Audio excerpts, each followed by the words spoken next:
Assalamualaikum warahmatullahi wabarakatuh. Yang terhormat kepada Bapak Muhammad Agung SPD MSc selaku dosen pengampu dari mata kuliah Aljabar Linear Elementer dari Offering B dan dari Departemen Matematika. Nah, kami dari kelompok 8 izin memperkenalkan diri. Yang pertama ada Muhammad Faizudinur, yang kedua ada Muhammad Aminullah Arozaki, dan ketiga dengan saya sendiri Syafira Indah Azukrufi. Nah, kami di sini akan menjelaskan dengan topik yang analisis kita, yakni penerapan prinsipal komponen analisis, biasa disebut dengan PCI, berbasis nilai dan vektor Eigen untuk menentukan faktor dominan dalam preferensi film bagi mahasiswa Universitas Negeri Malang. Nah, untuk selanjutnya akan dijelaskan oleh rekan saya Muhammad Faizudinur. Baik, di sini saya akan menjelaskan tentang pendahuluan dari isi makalah ini. Yang pertama yaitu latar belakang. Latar belakang dari makalah ini yaitu perkembangan teknologi itu digital. Perkembangan teknologi digital itu membuat mahasiswa semakin mudah mengakses film melalui platform streaming seperti Netflix dan Disney Plus Hotstar. Preferensi mahasiswa terhadap film dipengaruhi oleh banyak faktor, yang mana yaitu genre film, alur cerita, kualitas visual, popularitas media sosial. Banyaknya variabel menyebabkan data penelitian menjadi kompleks sehingga diperlukan metode PCA. Lanjut ke rumusan masalah. Di sini ada 4 rumusan masalah yang saya ambil, yang kita ambil. Yang pertama yaitu bagaimana penerapan metode VCA dalam menganalisis preferensi film mahasiswa UM. Yang kedua, bagaimana konsep nilai eigen dan vektor eigen digunakan dalam metode VCA. Yang ketiga, vektor apa saja yang paling dominan mempengaruhi preferensi film mahasiswa UM. Yang keempat, bagaimana VCA dapat menyederhanakan variabel preferensi film menjadi beberapa komponen utama. Selanjutnya yaitu tujuan penelitian, yang mana terdapat 4 poin. Yang pertama yaitu mengetahui penerapan metode PCA pada data preferensi film mahasiswa UM. Yang kedua, menjelaskan penggunaan konsep nilai eigen dan vektor eigen dalam metode PCA. Terus yang ketiga, menentukan faktor dominan yang mempengaruhi preferensi film mahasiswa UM. Yang keempat, menyederhanakan data preferensi film menjadi beberapa komponen utama yang lebih mudah dianalisis. Selanjutnya ada terdapat manfaat penelitian. Yang pertama, manfaat teoritis sebagai penerapan konsep aljabar linear elementer dalam analisis dapat mengadd data menggunakan PCA. Manfaat praktisnya yaitu memberikan wawasan tentang preferensi film mahasiswa menjadi referensi penelitian selanjutnya, kemudian membantu industri hiburan memahami minat mahasiswa. Selanjutnya yaitu tinjauan pustaka. Di sini terdapat 5 bab. Yang pertama yaitu PCA adalah prinsipal komponen analisis, adalah metode statistika multivariat yang digunakan untuk menyederhanakan data dengan banyak variabel menjadi beberapa komponen utama. Tujuan PCA terdapat 3 yaitu mengurangi kompleksitas data, menentukan faktor dominan, mempermudah analisis data. Kemudian komponen utama disusun berdasarkan variansi terbesar dalam data penelitian. Oke, selanjutnya yaitu nilai eigen. Nilai eigen merupakan konsep dalam aljabar linear yang digunakan untuk mengetahui besarnya kontribusi suatu komponen utama terhadap data penelitian. Semakin besar nilai eigen, maka semakin besar pengaruh komponen tersebut dalam menjelaskan variasi data. Di sini terdapat persamaan nilai eigen yaitu determinan dalam kurung I min A sama dengan 0. Lambda ya. Ya, lambda. Keterangan yaitu A matri itu A lambda. Lambdanya yaitu berupa nilai eigen. Dalam PCA, komponen dengan nilai eigen terbesar dianggap sebagai faktor yang paling dominan. Selanjutnya yaitu vektor eigen. Vektor eigen yaitu vektor yang digunakan untuk menentukan arah pembentukan komponen utama pada metode PCA. Vektor eigen menunjukkan hubungan antar variabel dan membantu menentukan variabel mana yang memiliki pengaruh paling besar dalam penelitian. Terdapat persamaan vektor eigen, yaitu yang mana keterangannya A sebagai matriks, X sebagai vektor eigen, dan lambda itu berupa nilai eigen. Melalui vektor eigen, peneliti dapat mengetahui variabel yang paling dominan dalam preferensi film mahasiswa. Terus kemudian metrik yang kita gunakan yaitu matriks korelasi, yang mana yaitu merupakan tabel yang digunakan untuk melihat hubungan antar variabel dalam suatu penelitian. Dalam metode PCA, matriks korelasi digunakan untuk mengetahui apakah variabel-variabel yang diteliti memiliki keterkaitan satu sama lain. Interpretasi nilai korelasi yaitu mendekati satu, itu merupakan hubungan yang kuat, positif kuat. Min satu itu hubungan yang negatif kuat, dan nol hubungan lemah atau tidak ada hubungan. Peran dalam BCA itu menunjukkan hubungan antar variabel penelitian menjadi dasar perhitungan nilai eigen dan vektor eigen. Membantu mengelompokkan variabel ke dalam komponen utama, kemudian menentukan faktor yang paling dominan mempengaruhi preferensi film mahasiswa. Selanjutnya, terakhir yaitu preferensi film mahasiswa. Preferensi film merupakan kecenderungan seseorang dalam memilih film berdasarkan faktor-faktor tertentu. Mahasiswa sebagai generasi digital memiliki preferensi film yang dipengaruhi oleh perkembangan teknologi dan media sosial. Faktor yang mempengaruhi preferensi mahasiswa antara lain yaitu genre film, alur cerita, kualitas visual, media sosial, rekomendasi teman, dan platform streaming digital. Melalui metode PCA, faktor-faktor tersebut dapat dianalisis untuk menentukan faktor yang paling dominan mempengaruhi preferensi film mahasiswa. Oke, untuk selanjutnya akan diserahkan oleh Safira. Baik, untuk selanjutnya melanjuti dari materi tersebut yaitu metodologi penelitian. Nah, di sini untuk pengumpulan data, kami penelitian ini menggunakan pendekatan kuesioner dengan metode survei untuk menganalisis preferensi film mahasiswa Universitas Negeri Malang secara numerik. Data dikumpulkan melalui kuesioner online yaitu Google Form yang disebarkan kepada responden mahasiswa UM. Hasil data kemudian dianalisis menggunakan metode prinsipal komponen analisis untuk menyederhanakan 20 variabel menjadi beberapa faktor utama yang lebih mudah diinterpretasikan. Melalui metode ini, peneliti dapat mengetahui faktor dominan yang mempengaruhi preferensi film mahasiswa. Nah, untuk selanjutnya, populasi dan sampel. Nah, populasi ini menyangkut seluruh mahasiswa aktif Universitas Negeri Malang, pengguna platform streaming, dan memiliki kebiasaan menonton film yang beragam. Hasil penyebaran kuesioner, sampel diperoleh sebanyak 51 mahasiswa dipilih purposive sampling berdasarkan kriteria tertentu. Jumlah responden memenuhi penelitian eksploratif PCA tahap awal karena rasio responden terhadap variabel mencapai 2,55:1 sehingga layak digunakan untuk analisis faktor. Nah, untuk selanjutnya, instrumen penelitian.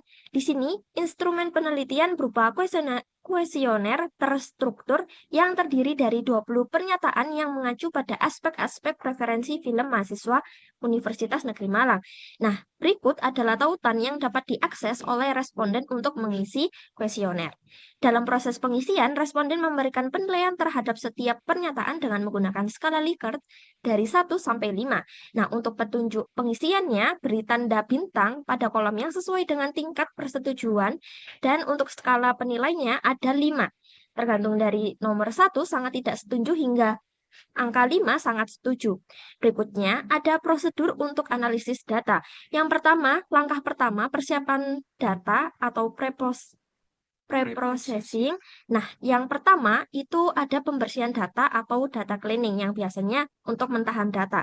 Nah, untuk selanjutnya dilanjutkan untuk normalisasi data menggunakan metode Z-score atau biasanya untuk distandarisasi. Nah, untuk rumusnya itu ZIJ sama dengan X kecil IJ dikurangi XJ per SJ. Nah, ini biasanya dari standarnya itu dari data yang asli dikurangi rata-rata dibagi oleh standar defisiasinya. Nah, untuk langkah kedua yaitu perhitungan matriks korelasi. Dan disebutkan untuk rumusnya itu RJK sama dengan dari jumlah I sama dengan 1 sampai N dengan dikali dengan ZIJ dikali dengan ZIK per N-1. Nah, untuk langkah ketiga menentukan nilai eigen atau eigenvalue dan vektor eigen atau biasa disebut dengan eigenvektor. Dan di sini untuk nilai eigennya itu rumusnya determinan dari R dikurangi lambda I atau identitas sama dengan 0.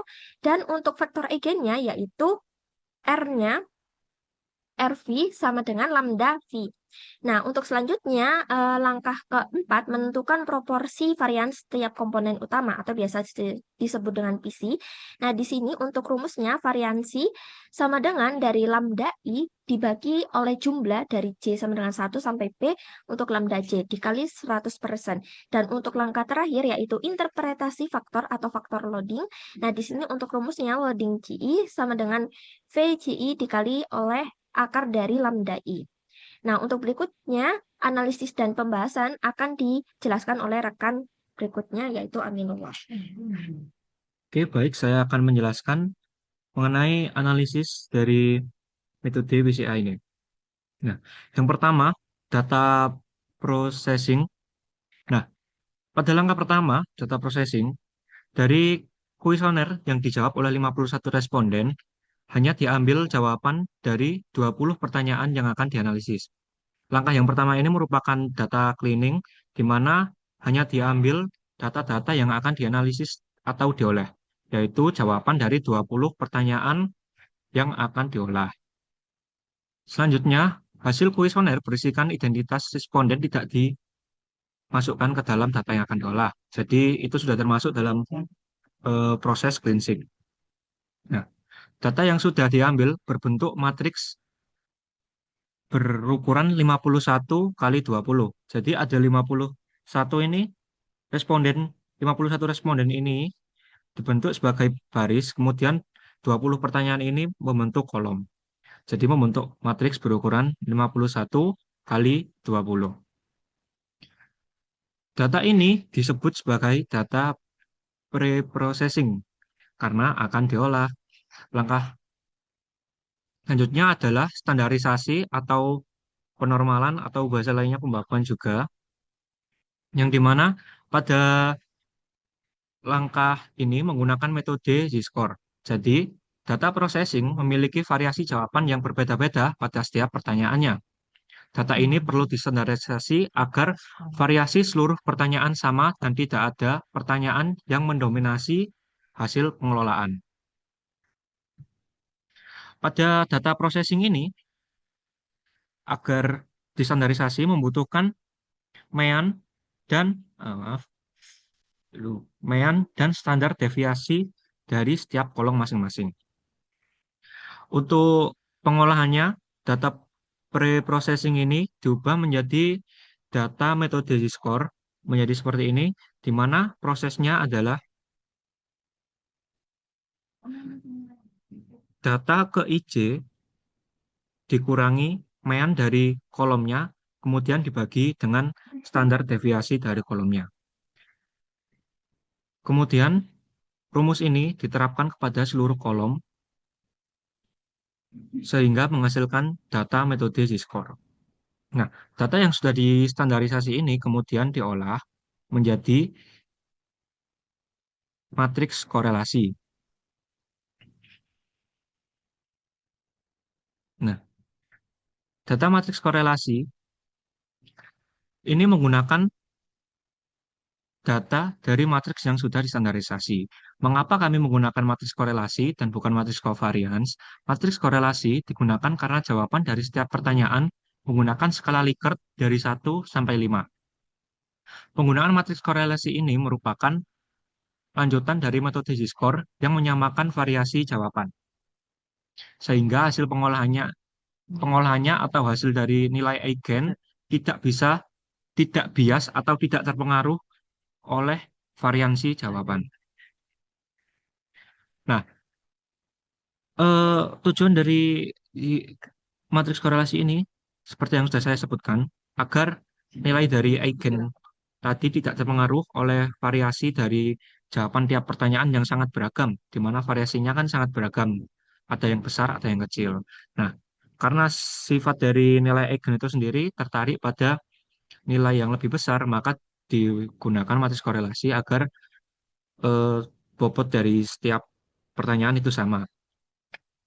Nah, selanjutnya, data matriks korelasi ini diolah kembali diolah kembali supaya menghasilkan nilai eigen. Nah, untuk rumusnya sendiri, tadi waktu matriks korelasi, kami menghitungnya tidak menggunakan cara ini seperti manual, tapi menggunakan Excel, di mana menggunakan rumus atau fitur data analisis, yang di mana bisa data analisis ini bisa langsung menghasilkan matriks korelasi dari matriks yang dipilih, yaitu matriks yang terstandarisasi ini. Jadi dari matriks terstandarisasi ini langsung kami gunakan rumus dari Excel supaya menghasilkan matriks korelasi. Karena tidak memungkinkan untuk menghitung matriks korelasi ini secara manual satu persatu karena akan pasti sangat banyak. Nah, selanjutnya eigenvalue dari matriks korelasi tadi juga kami menggunakan rumus dari Excel, tapi diperlukan add-in tambahan supaya Excel bisa memproses nilai eigen. Nah, untuk rumus dari Excel sendiri, dari nilai eigen ini menghasilkan nilai eigen sekaligus dengan eigenvektornya. Jadi langsung ditemukan 20 nilai eigen dan 20 vektor eigennya juga. Nah, karena tadi matriksnya berukuran 20 kali 20, maka nilai eigennya ada sebanyak 20. Nah, untuk dekomposisi eigenvalue, di sini proporsi setiap varians, rumusnya adalah lambda ke I dibagi jumlah seluruh lambda yang ada, lalu dikalikan 100%. Nah, karena tadi sudah digunakan metode Z-score dan matriks korelasi, maka rumus ini bisa disederhanakan di mana jumlah dari seluruh eigenvalue itu sudah pasti 20. Jadi rumusnya bisa disederhanakan menjadi lambda ke I dibagi 20 dikali 100%. Jadi hasilnya seperti ini. Ada PC 1 sampai PC ke-20 dengan proporsi varians 20% sampai ke 1%. Nah, pada pada dekomposisi eigenvalue ini ada kumulatif di mana pada PC yang ketujuh dari PC 1 sampai ke-7 itu sudah bisa menjelaskan itu 71% dari total data. Jadi untuk PC yang lain dari yang ke-8 sampai ke-20 itu tidak terlalu dominan karena yang dominan adalah PC 1 sampai 7 yang dapat menjelaskan sekitar 71% dari total data. Nah, eigenvektornya seperti ini. Jadi dari hasil perhitungan dari PC 1 atau eigenvalue 1 ini menghasilkan eigenvektor dari X1 sampai X2 seperti ini dan seterusnya sampai PC ke-20.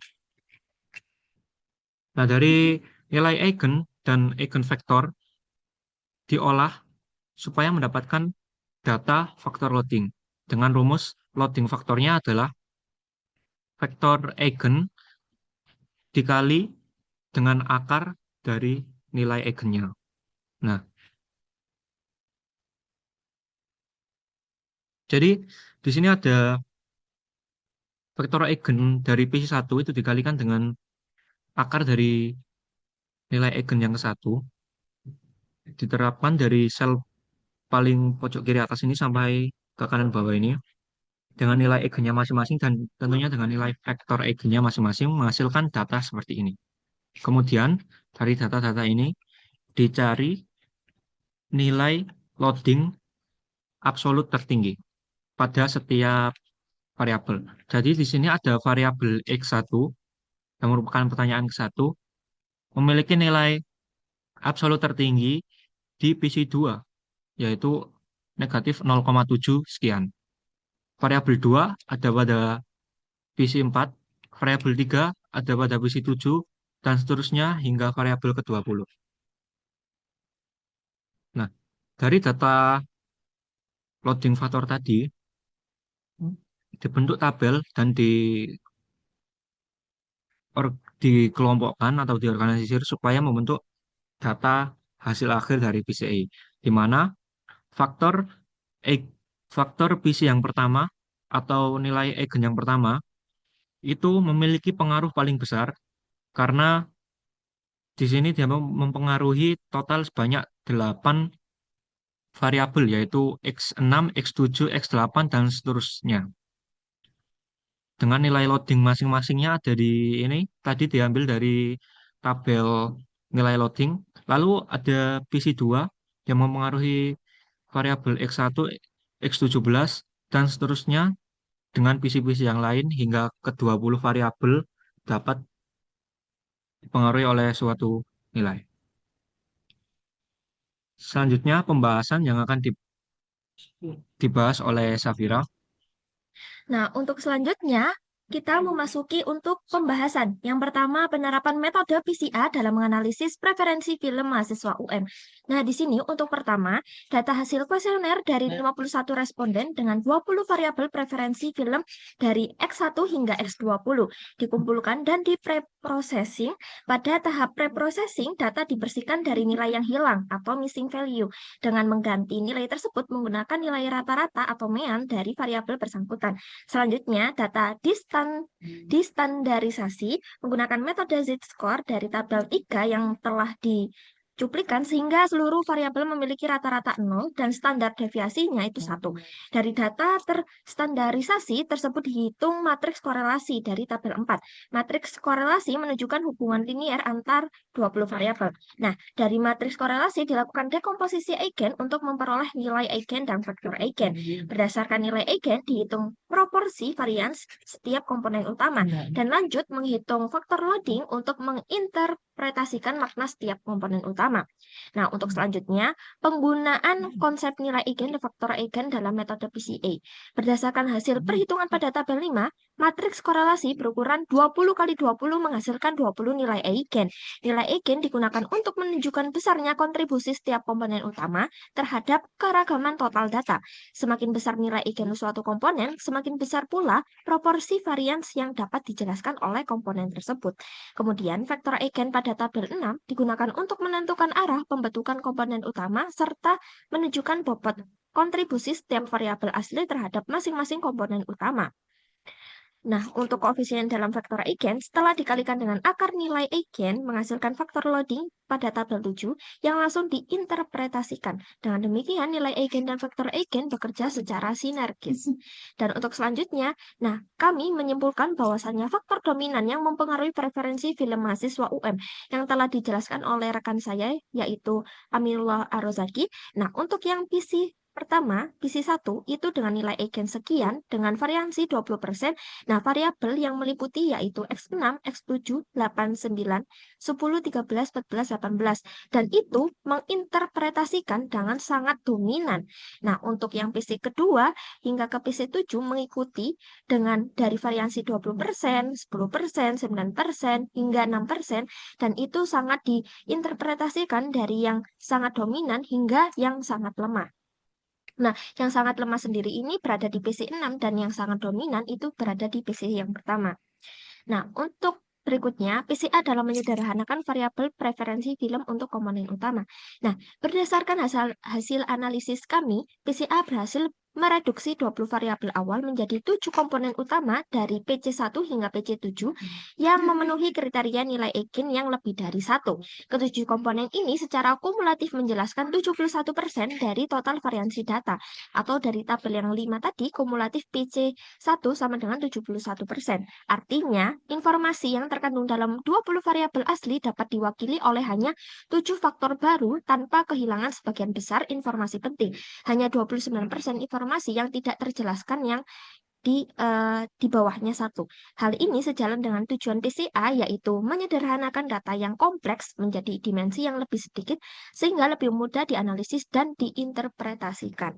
Berikutnya, PCA dalam menyederhanakan berikutnya, sebagai contoh konkret, seorang peneliti tidak perlu lagi menganalisis 20 variabel secara terpisah. Cukup menganalisis 7 faktor berikut ini. Yang pertama ada pengaruh sosial dan media digital, PC yang pertama. Yang kedua, kualitas naratif dan emosi, ketiga, kenyamanan visual dan sensasi, yang keempat, aksesibilitas dan dukungan teknis, yang kelima, genre spesifik atau action dan animasi, keenam, kepraktisan menonton, ketujuh, ketegangan dan durasi panjang. Nah, di sini dengan reduksi ini, analisis menjadi jauh lebih efisien dan interpretasi menjadi lebih bermakna. Maka dapat disimpulkan bahwa mahasiswa dipengaruhi oleh faktor sosial dan media digital pada PC pertama tadi. Nah, untuk kesimpulan akan dilanjutkan oleh rekan saya Aminullah Arrozaki. Nah, kesimpulan dari presentasi kami, metode prinsipal komponen analisis atau PCA berhasil diterapkan untuk menganalisis preferensi film mahasiswa Universitas Negeri Malang. Konsep nilai eigen atau eigenvalue dan vektor eigen atau eigenvektor digunakan untuk menentukan komponen utama dan faktor dominan dalam data. Hasil analisis menunjukkan bahwa pengaruh sosial dan media digital, yaitu PC1, merupakan faktor paling dominan dengan nilai eigen 3,9836 dan mampu menjelaskan 20% dari variasi data. PCA berhasil mereduksi 20 variabel preferensi film menjadi 7 komponen utama dengan proporsi varians kumulatif sebesar 71%, sehingga analisis data menjadi lebih sederhana dan mudah diinterpretasikan. Yang selanjutnya, saran apabila akan diadakan saran untuk penelitian-penelitian selanjutnya, penelitian selanjutnya disarankan menggunakan jumlah responden yang lebih banyak agar hasil penelitian lebih representatif. Selanjutnya, variabel penelitian dapat diperluas dengan menambahkan faktor budaya, gaya hidup, kebiasaan penggunaan media digital. Metode analisis lain seperti confirmatory factor analysis atau CFA atau structural equation modeling SIM dapat digunakan untuk mengembangkan penelitian. Selanjutnya, saran yang terakhir, industri perfilman dan platform streaming dapat memanfaatkan hasil penelitian ini untuk menyusun strategi promosi yang lebih efektif melalui media sosial dan rekomendasi digital.